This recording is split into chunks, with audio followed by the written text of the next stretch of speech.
ที่ปางช้างอำเภอแม่ริมเชียงใหม่นะครับมาครั้งแรกนะครับ ไหนครับวันนี้เอาอะไรมาให้ช้างครับ นะครับอันนี้ช่วยอุดหนุนนะครับเป็นเหมือนกับว่าเรามาให้อาหารช้างครับแล้วก็เราลองไปดูนะครับว่าเป็นยังไง ไม่ใช่ร้อนลูกไม่ใช่ครับคุณไม่ใช่เลยไม่ใช่เลย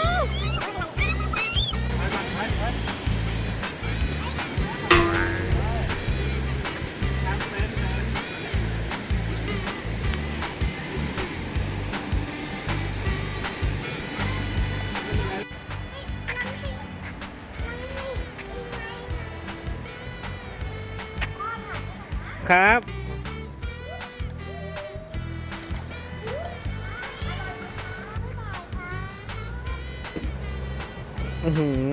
ตัวใหญ่เลยลูกอันนี้น่าจะตัวเมียเพราะว่าไม่มีขออีกขอก็ให้ มันเป็นอย่างนี้ ขอก็ให้ลูกไม่ได้กินเลยกิ้งไปแล้วเดิน หมดเลย ไม่ยังไงเดี๋ยวให้อีก ลองดูนะ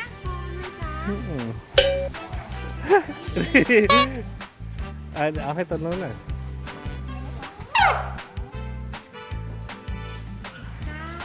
ตัวนี้ตัวเล็ก มีชื่ออะไรบ้างคะมีชื่ออะไรบ้างนี่ฮะเจเป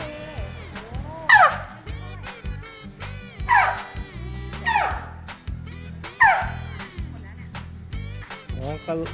เขาขอ หมดแล้วนะ ขอ เอาตะกร้าไว้ที่นี่ได้เลยเหรอคะ เดี๋ยวให้เจ้าหน้าที่ตรงนู้น นี่น้องเขาไปถ่ายรูปกับพี่มีนาไหมเนี่ยข้างหน้าก็ได้ข้างหน้าพี่มีนาเนาะป้าโอเคบ๊ายบายฉันก่อนนะบ๊ายบายนี่ลูกบ๊ายบ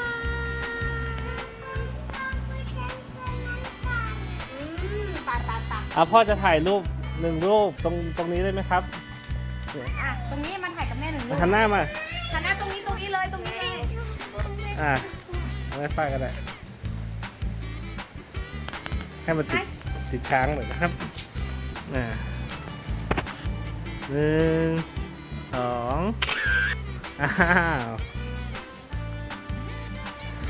เดี๋ยวเรา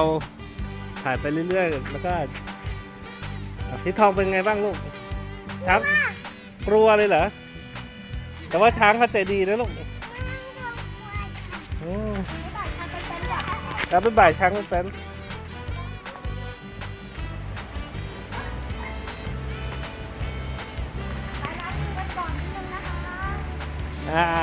ขี่คอพ่อมาขี่คอพ่อ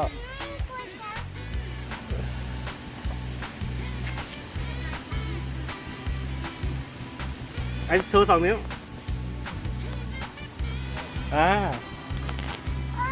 พ่อจะพาข้ามไปลูกไม่เป็นไร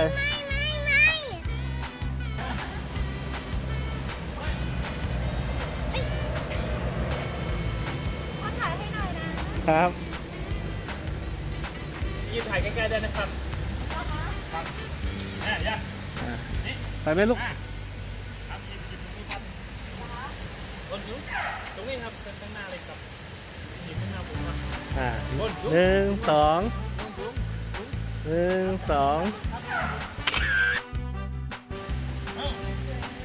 พอแล้วครับไม่เป็นไรครับขอบคุณมากครับมาลูกไม่เป็นไรเป็นช้างพี่เขาดูแลอยู่ลูกไม่เป็นไรบ๊ายบายพี่นาก่อนบ๊ายบายเดี๋ยวมาเที่ยวใหม่นะครับ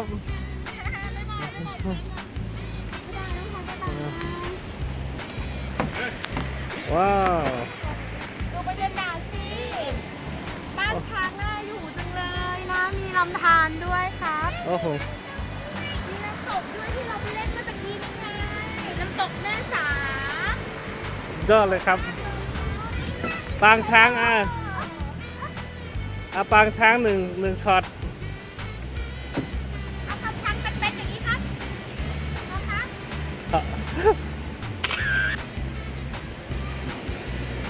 มาเลยพี่ทอง ไปเลย อ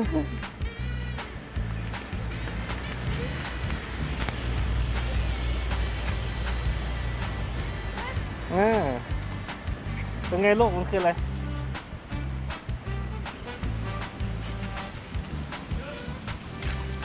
นี่ต่อไป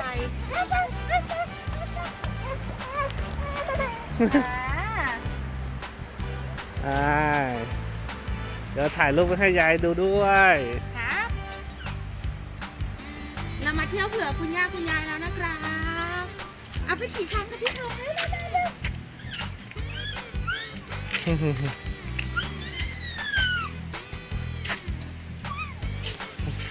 นี่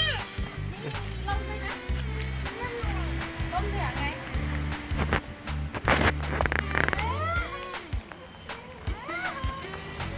เอาไหมเอาไหมเอาอ่ะถามพ่อสิถามพ่อสิได้พอหรือยังพี่ บ๊ายบาย ไปแล้วนะครับ